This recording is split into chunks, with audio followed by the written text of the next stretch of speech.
Hello, it is wonderful to be back with you.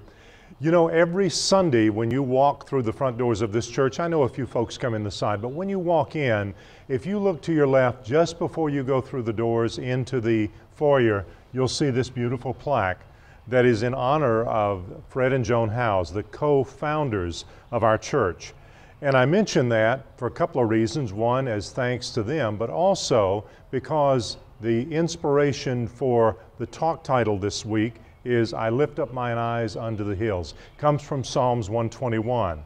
Our church got its name from that scripture.